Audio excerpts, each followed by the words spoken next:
Breaking news. The presidency confirms removal of the DA Andrew Whitfield as Deputy Minister of the Department of Trade, Industry and Competition. This comes after Andrew Whitfield went to the US without the permission of President Cyril Ramaphosa.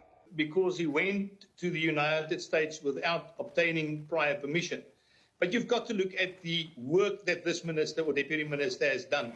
He's done excellent work, and we are now insisting that the president rather swipe in front of his own door and have a look at people from his own party in cabinet that has got serious allegations against them. And as you can expect, many DA leadership are coming out in defense of Whitfield. Whitfield subsequently wrote to the president to apologize if he had caused offense.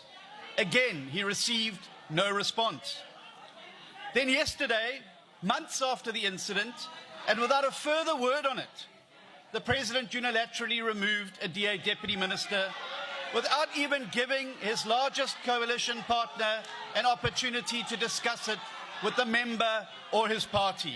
As we've been saying for months, no one is allowed to go to the US without the government's permission, because a lot of people go to America to spread misinformation.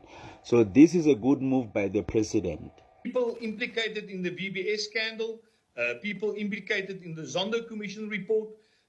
Why then only fire a deputy minister who visited another country without permission, but not fire those that are from your own party who have been allegedly been involved in much more serious transgressions? I'm going to get to the other ministers in just a moment. The reason I was